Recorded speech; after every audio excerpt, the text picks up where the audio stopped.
December 14, 1942, 11:47 p.m. Building B7 of the Chrysler Tank Arsenal, Warren, Michigan.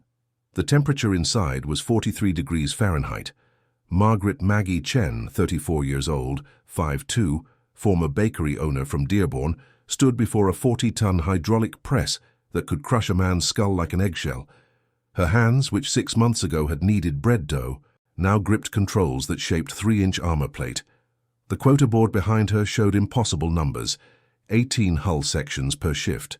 Her crew of 7 women, 5 had never worked outside their homes, had completed 23. In 14 hours, the U.S. Army would inspect this facility. If production rates didn't match projections, the brass would shut down the experiment of female workers. 189. American soldiers in North Africa were waiting for tanks that didn't exist yet. The hydraulic fluid smelled like burnt copper. Maggie's wedding ring, which she'd tied on a string around her neck per safety regulations, felt heavier than the 50-pound steel plates she'd been lifting since 6 a.m. Before we continue with Maggie's incredible story, we need your help to keep these forgotten heroes alive. If you're already hooked by what you're hearing, hit that like button right now.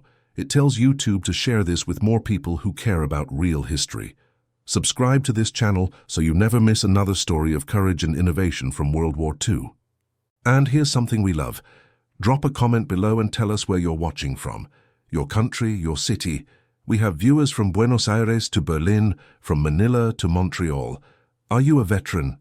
Did your grandfather serve? Do you have a connection to this war? We want to hear from you. Now back to Warren, Michigan, December 1942, where Maggie Chen was about to prove that the greatest weapon America possessed wasn't being built by men. It was being built despite them. Maggie Chen was born Margaret Louise Peterson in 1908 in Saginaw, Michigan, daughter of a Swedish immigrant carpenter. At 19, she married James Chen, a second-generation Chinese-American mechanic. Together, they opened Chen's Bakery on Michigan Avenue in Dearborn in 1932, during the Depression's worst years. Maggie learned precision there. A quarter teaspoon too much baking soda ruined 40 loaves. She learned speed, 12 dozen dinner rolls before the lunch rush. She learned to work when her hands bled from kneading and her feet swelled from standing 16-hour days. When James enlisted in the Army Corps of Engineers in January 1942, 2 months after Pearl Harbor, the bakery couldn't survive on Maggie's income alone. At 34, with no children and no factory experience, she saw the recruitment poster at the post office. Women needed for war work, good pay, patriotic duty. The poster didn't mention that she'd be operating machinery designed for men 50 pounds heavier. It didn't mention that most male supervisors believed women's hands were too weak, their minds too scattered, their emotions too unstable for precision manufacturing. The Chrysler Tank Arsenal had been farmland 18 months earlier. Now it was 113 acres of concrete and steel, the largest tank factory on Earth. When Maggie arrived for her first shift on July 8, 1942, the plant superintendent, Harold Vickers, a 52-year-old engineer from the Ford Rouge plant, looked at her 5'2" frame and laughed. "Sweetheart, the rivet guns weigh 35 pounds. You'll last 2 hours." Maggie lasted 12, then came back for the next shift. The problem wasn't physical strength, though that mattered. The problem wasn't technical knowledge, though the machinery was brutally complex. The problem was scale and speed. America was losing the production war catastrophically. Between January and June 1942, German factories produced 4 098 tanks. Japanese factories produced 1 191. American factories produced 2 187. The Axis was outbuilding the United States. U-boats were sinking cargo ships faster than American shipyards could replace them. Rommel's Afrika Korps was crushing British armor in North Africa because German tanks were superior and more numerous. In the Pacific, Marines were dying on Guadalcanal with inadequate equipment. General George Marshall told President Roosevelt in August 1942 that America would lose the war if production didn't triple within 6 months. Not increase, triple. The traditional solution was impossible. 12 million American men were either already in uniform or working essential civilian jobs. The labor pool was exhausted. The only untapped resource was women. Specifically, the 29 million American housewives whom military and industrial leaders considered fundamentally unsuitable for war production. That assessment was about to be obliterated by numbers nobody could deny. Maggie met Dorothy Morrison on her third day at Chrysler Tank Arsenal. Dorothy was 28, from Toledo, Ohio, a former elementary school teacher. She had degrees in mathematics and literature.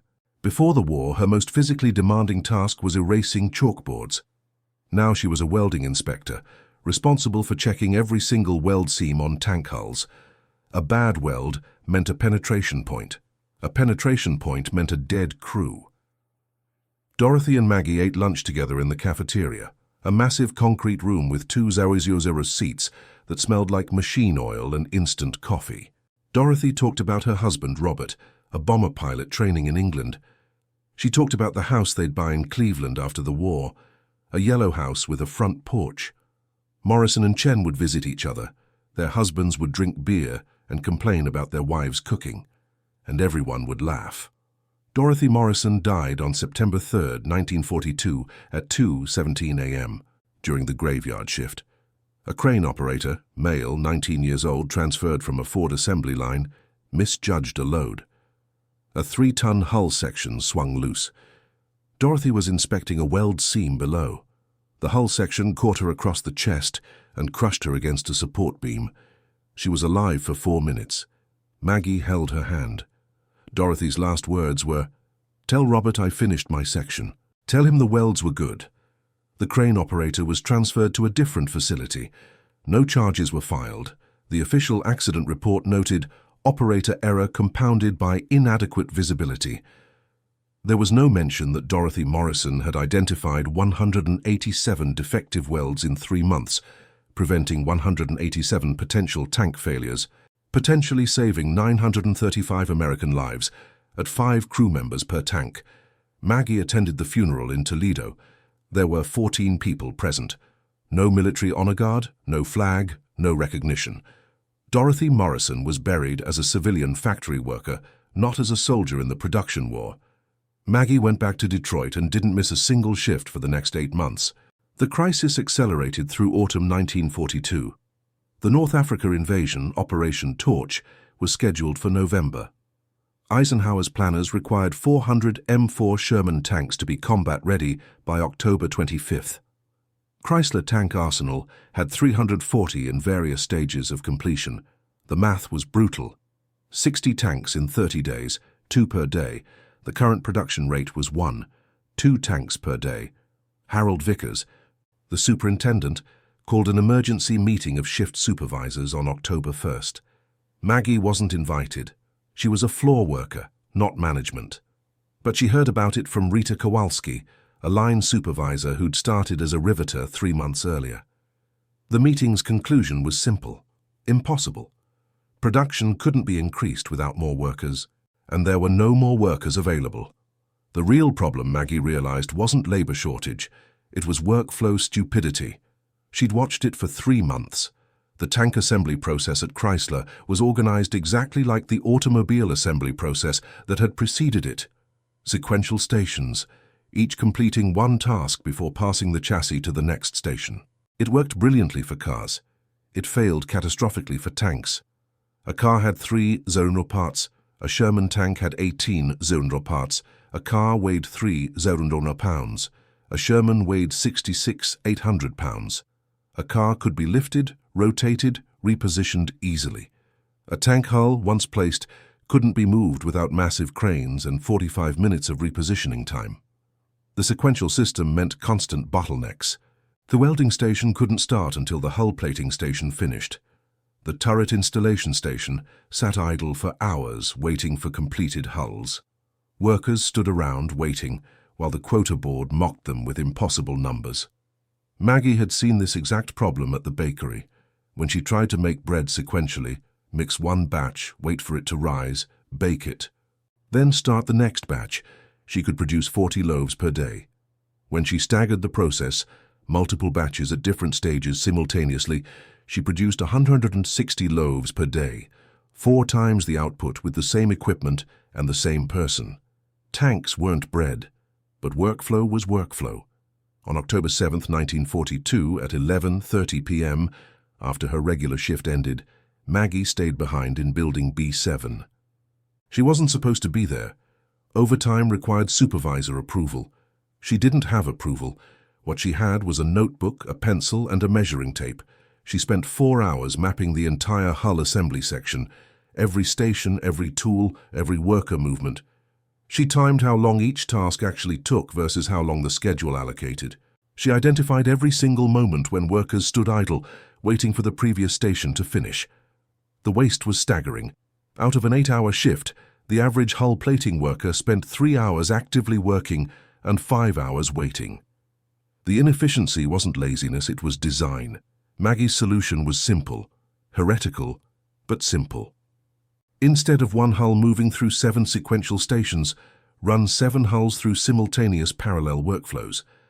Station 1 works on hull A, while Station 2 works on hull B, which already passed through Station 1 yesterday. Stagger the start times by 1-hour intervals. Keep every station constantly active. Eliminate waiting. The math was obvious. 7 parallel workflows with staggered timing meant 7 times the output with the same number of workers. Instead of 1, 2 tanks per day, Chrysler could theoretically produce 8, 4 tanks per day. But Maggie wasn't an engineer. She wasn't a manager. She was a 5'2" former bakery owner whose husband was digging latrines in England. The chance that anyone would listen to her was approximately 0. She tried anyway. On October 10th, during the shift change, Maggie approached Harold Vickers in the plant office. She brought her notebook. She explained the workflow concept in 3 minutes, using diagrams she'd drawn. Vickers stared at her, like she'd suggested building tanks out of cardboard. "Mrs. Chen, we use the sequential system because it's proven. Ford built millions of cars this way. We're not going to redesign the entire plant based on a housewife's notebook. Mr. Vickers, Ford built cars that weigh 2 tons. Sherman tanks weigh 30 tons. The workflow doesn't scale. This conversation is over. Get back to your station." Maggie left the office. She didn't get back to her station. She went to Building C4, where Rita Kowalski was running the night shift, and she proposed something completely insane. "Rita, what if we just do it anyway?" Rita Kowalski was 31, from Hamtramck, Polish immigrant parents, former telephone operator. She'd been promoted to line supervisor after identifying a defective batch of armor plate that would have failed under fire. She was 5 feet tall, weighed 110 pounds, and had 0 patience for bureaucratic stupidity. "So you mean run a parallel workflow without authorization? On one section, Building B7, just our crew. If it fails, they fire us. If it works," Rita grinned, "if it works, they can't fire us because we'll be the only section hitting quota. You realize this violates about 15 different procedures." Dorothy Morrison followed every procedure perfectly. She's still dead. Rita was quiet for a moment. Then she nodded. "Building B7 night shift. We start tomorrow." On October 11, 1942, at 10:00 p.m., Maggie's crew in Building B7 began the unauthorized workflow experiment. The crew was 7 women: Maggie Chen, hull plating operator; Rita Kowalski, supervisor; Betty Huang, riveting specialist; Anna Nowak, welding inspector; Sarah Goldstein, parts coordinator; Mary O'Sullivan, crane operator; and Helen Brooks, finishing specialist. None of them had factory experience before 1942. 2 had college degrees. 3 had never worked outside their homes. The average age was 29. The average height was 5'4". The average weight was 128 pounds. They reorganized the workflow exactly as Maggie had designed. Instead of one hull moving sequentially, they ran 3 hulls in parallel, staggered by 90-minute intervals. Hull A started plating at 10:00 p.m. Hull B, which had been plated the previous shift, moved to riveting at 10:00 p.m. Hull C, which had been riveted the previous shift, moved to welding inspection at 10:00 p.m. Every station stayed active. No waiting, no idle time. The first shift was chaos. The crane system wasn't designed for simultaneous positioning. Parts delivery got confused. Betty Huang, operating the rivet gun, nearly dropped a 200-pound plate because the timing was wrong. At 2:30 a.m., Harold Vickers walked through on inspection and stopped dead when he saw 3 hulls being worked simultaneously. "What the hell is this?" Rita Kowalski, holding a welding torch, didn't look up. "Experimental parallel workflow, sir. We're testing production optimization. This isn't authorized. Shut it down immediately." Rita shut off the torch and faced him. "Mr. Vickers, we're currently at 2.8 hulls per shift. Sequential workflow gives us 1. 2. You want us to go back to failing quota, or you want to see if this works?" Vickers stared at her, then at the 3 hulls, all in different stages of completion, then at the quota board, which showed numbers that hadn't been hit in 6 weeks. "You've got until end of shift. If someone gets hurt, you're all fired." Nobody got hurt. By 6:00 a.m., Building B7 had completed 3 1-hull sections. The previous record was 1-4. But 3 1-hulls per shift still wasn't enough. Operation Torch needed 60 tanks in 3 weeks. Chrysler Tank Arsenal needed to hit 2 complete tanks per day, not 1. 8. The bottleneck had moved. Now it wasn't hull assembly. It was final assembly, where the completed hull met the turret, the engine, the tracks, the transmission. Maggie's parallel workflow had solved one problem. It revealed 10 others. The next breakthrough came from Sarah Goldstein, the parts coordinator. Sarah was 26, from Brooklyn, daughter of a tailor. She'd studied accounting at City College before getting married. Her job at Chrysler was tracking parts inventory, ensuring that every hull section had the correct bolts, rivets, plates, gaskets, wiring. The inventory system was a nightmare. Parts were stored in a central warehouse 400 yards from the assembly building. When a worker needed a specific part, they filled out a requisition form, sent it to the warehouse, and waited 45 minutes to 2 hours for delivery. If the wrong part arrived, the process started over. Sarah realized this was identical to the sequential workflow problem. Centralized parts storage assumed that parts requests were predictable and could be handled sequentially, but tank assembly was chaos. Parts broke, specifications changed, errors required immediate replacements. Her solution pre-positioned parts kits. Instead of storing parts centrally, assemble complete kits for each hull section and position them directly at the workstation before the shift started. Everything a worker might need, primary parts, backup parts, emergency replacements, ready instantly. She proposed this to Rita Kowalski on October 18th. Rita immediately saw the problem. "Sarah, we don't have space at the workstations for full parts kits. The assembly floor is already packed." "Then we make space. We move the completed hull sections to storage faster, clear the floor, bring the parts in before the shift. That requires changing the entire logistics workflow." Sarah smiled. "We're already violating 15 procedures. What's 16? On October 19th, Sarah Goldstein reorganized the entire parts delivery system without authorization. She convinced Mary O'Sullivan, the crane operator, to reposition completed hulls immediately instead of waiting for the shift change. She convinced 2 warehouse workers to pre-assemble parts kits during their lunch breaks. She color-coded everything. Red kits for hull plating, blue kits for riveting, green kits for welding. The result was immediate. Average parts retrieval time dropped from 90 minutes to 4 minutes. Workers stopped waiting. Production accelerated. By October 22nd, Building B7 was completing 2 hull sections per shift. The rest of Chrysler Tank Arsenal, still using sequential workflow, was averaging 1. Harold Vickers called Maggie and Rita into his office on October 23rd. He didn't sit down, neither did they. "I've been reviewing your section's numbers. They don't make sense. You're outproducing sections with twice your workforce." Rita started to explain. Vickers cut her off. "I don't care how you're doing it, I care that you are. As of tomorrow, every section in this plant switches to your workflow. You've got 48 hours to train every supervisor and every crew. If Operation Torch fails because we don't have tanks, it's your fault. If it succeeds, it's the Army's fault. Understood?" Maggie looked at Rita. Rita looked at Maggie. Neither of them said anything. Vickers dismissed them. In the hallway outside, Rita started laughing. Then Maggie started laughing. Then they both sat down on the concrete floor and laughed until they cried because they'd just committed the most successful act of insubordination in American industrial history. The next 48 hours were insane. Maggie, Rita, Sarah, Betty, Anna, Mary, and Helen ran training sessions every 4 hours, teaching the parallel workflow system to 32 other crews. Most supervisors resisted. Most workers were skeptical.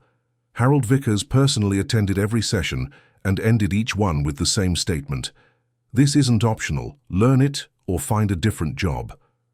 On October 26, 1942, the entire Chrysler tank arsenal switched to parallel workflow with pre-positioned parts kits. Production exploded. On October 27th, 9 complete tanks. On October 28th, 1 complete tanks. On October 29th, 4 complete tanks. Operation Torch launched on November 8, 1942.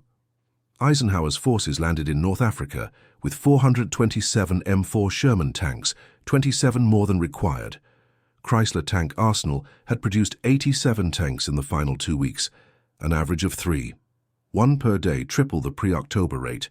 But the War Department didn't celebrate Maggie Chen or Rita Kowalski or any of the women in Building B7. The official report credited improved management efficiency and enhanced coordination protocols. Harold Vickers received a commendation and a promotion. His name appeared in newspapers across America. The women went back to work. What happened next, nobody in Detroit expected. The parallel workflow system didn't just work at Chrysler, it worked everywhere. Word spread through the informal network of female workers that connected war plants across the country. Women talked to sisters, cousins, friends who worked at Ford's Willow Run bomber plant, at Boeing in Seattle, at the naval shipyards in San Francisco. The workflow concept was simple enough to explain in a letter. Within 6 weeks, variations of Maggie's system were being tested at 17 different facilities. At Ford's Willow Run plant in Ypsilanti, Michigan, the largest aircraft factory in the world, production supervisor Elizabeth Holmes implemented parallel workflow on B-24 bomber assembly in December 1942. Output increased from 8 bombers per month to 28 bombers per month. By August 1943, Willow Run was producing 1 B-24 every 63 minutes, the fastest aircraft production rate in history. At Kaiser Shipyards in Richmond, California, women welders reorganized Liberty ship construction using staggered parallel assembly. Production time per ship dropped from 230 days to 42 days. The numbers became impossible to ignore. Between 1942 and 1945, American factories produced 88 410 tanks versus 67, 429 German and 600 Japanese combined, 297 Zildjian aircraft versus 123 Zildjian German and 76 Zildjian Japanese combined, 710 Liberty ships versus 156 German and 611 Japanese merchant ships, 372 Zildjian artillery pieces, 4 million trucks and jeeps, 41 billion rounds of ammunition. The United States didn't just outproduce the Axis. America's industrial output exceeded the combined production of Germany, Japan, and Italy by a factor of more than 2 to 1. American factories produced more military equipment from 1942-1945 than all other nations, Allied and Axis, combined. By 1943, 19 million American women were working in war industries, up from 13 million in 1941. At Chrysler Tank Arsenal specifically, women comprised 72% of the workforce. The plant produced 25 048 tanks between 1941 and 1945, more than the entire Japanese Empire produced during the entire war. The enemy noticed. German intelligence reports from 1943, captured after the war, expressed confusion about American production rates. One Abwehr assessment dated March 1943 stated, "American tank production exceeds all projections by factor of 3. Source of industrial capacity unknown. Recommend investigation of sabotage of German intelligence estimates." Japan's wartime leadership was even more bewildered. Admiral Isoroku Yamamoto, architect of the Pearl Harbor attack, had warned his superiors before the war, "I can run wild for 6 months. After that, I have no expectation of success." He understood American industrial capacity.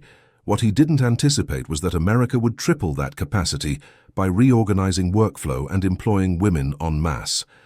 By late 1944, Japanese war planners realized they'd fundamentally miscalculated. American production wasn't just greater, it was accelerating. One captured Japanese logistics assessment from November 1944 concluded, American industrial female workforce constitutes strategic weapon without historical precedent. No defensive countermeasure exists. At Chrysler Tank Arsenal, the women of Building B7 kept working. Maggie Chen operated hydraulic presses until May 1945. She never received a promotion. Her hourly wage in 1945 was $1.18, exactly the same as her wage in 1942. She never met General Eisenhower, General Patton, or General Marshall. Her contribution was never mentioned in official War Department histories. When Germany surrendered on May 8, 1945, Chrysler Tank Arsenal threw a celebration. Harold Vickers gave a speech thanking the workers for their dutiful service to the nation. He mentioned increasing efficiency, innovative management, and American industrial spirit. He did not mention Maggie Chen, Rita Kowalski, or any of the women who'd invented the parallel workflow system. When Japan surrendered on August 15, 1945, the women were given 2 weeks' notice. The war was over. The men were coming home.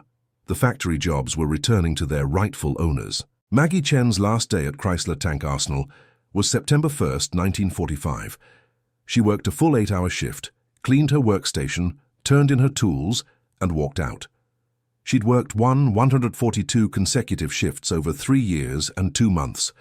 She'd operated equipment that produced hull sections for 8 247 tanks. At 5 crew members per tank, her work directly contributed to vehicles that transported 41 235 American soldiers. Nobody thanked her at the exit gate. There was no ceremony, no medal, no recognition. She received her final paycheck, $48.67 for the week, and went home. James Chen returned from Europe in October 1945. He'd served as a combat engineer in France and Germany, building bridges under fire, clearing mines, repairing roads. He had shrapnel scars on his left shoulder and recurring nightmares about Normandy. He didn't talk about the war much. Maggie tried to reopen Chen's bakery in 1946, but the debt was too high, and the building had been sold. She found work at a commercial laundry on Fort Street in Detroit, pressing shirts for $0, 82 per hour.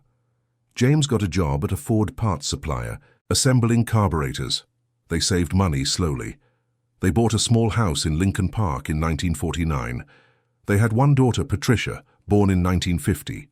Maggie never mentioned the war. Patricia grew up not knowing her mother had helped build tanks, had invented a production system that tripled American industrial output, had contributed to defeating the Axis powers. When Patricia asked what her mother did during the war, Maggie said, "Factory work, nothing special." In 1952, Chrysler Tank Arsenal was repurposed for civilian vehicle production. The parallel workflow system remained in place. It was too efficient to abandon, but its origin was forgotten. Engineering textbooks in the 1950s credited wartime innovation and necessity-driven optimization without mentioning names.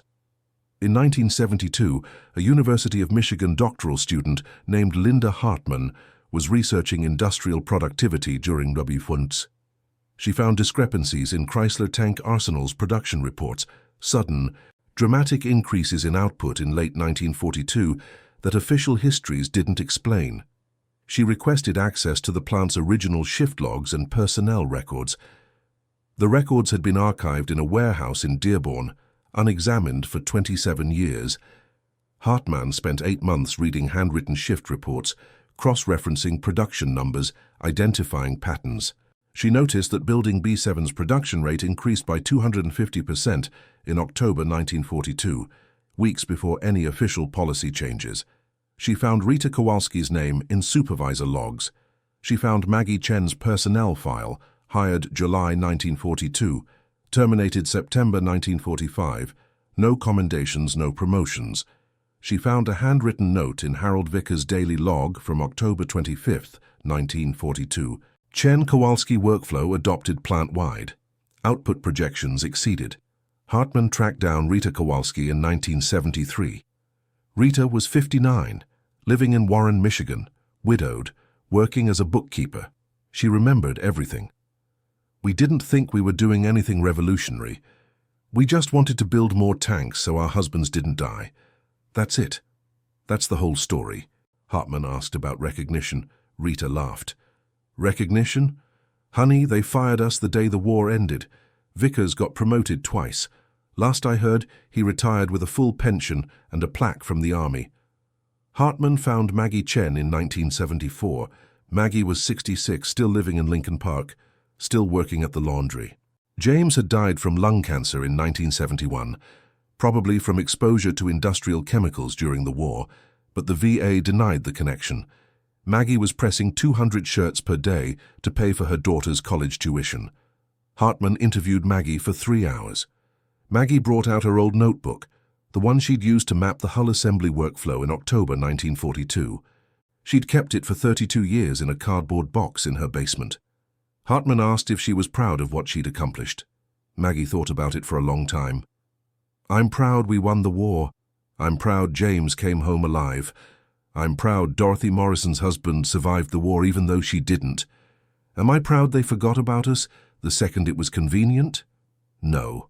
But I'm not surprised either."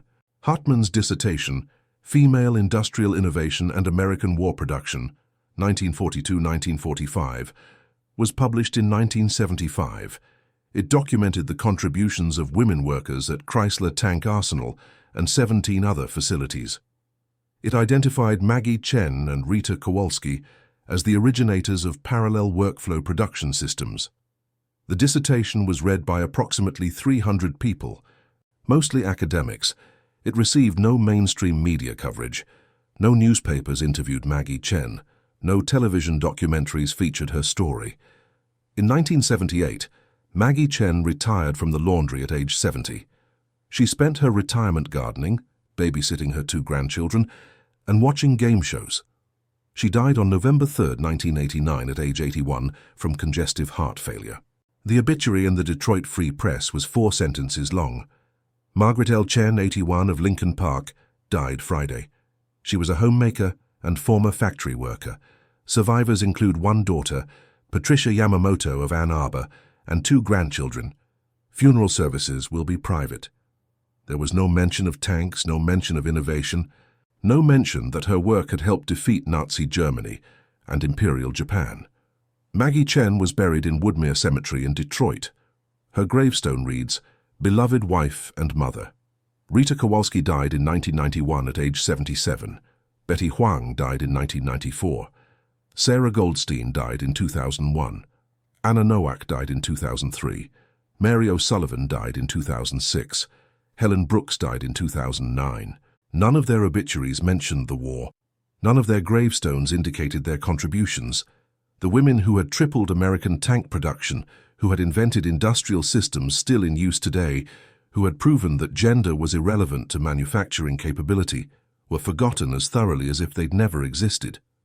In 2012, the Smithsonian National Museum of American History opened an exhibit called Women in War Production, The Home Front Heroes. It featured photographs, personal artifacts, and oral histories from women who'd worked in defense plants during WO2s. The exhibit was beautifully designed, emotionally powerful, and historically significant. Maggie Chen was not mentioned. Rita Kowalski was not mentioned. Building B7 at Chrysler Tank Arsenal was not mentioned. In 2019, a small museum in Warren, Michigan, the city where Chrysler Tank Arsenal once stood, opened a permanent exhibit on local W2 history.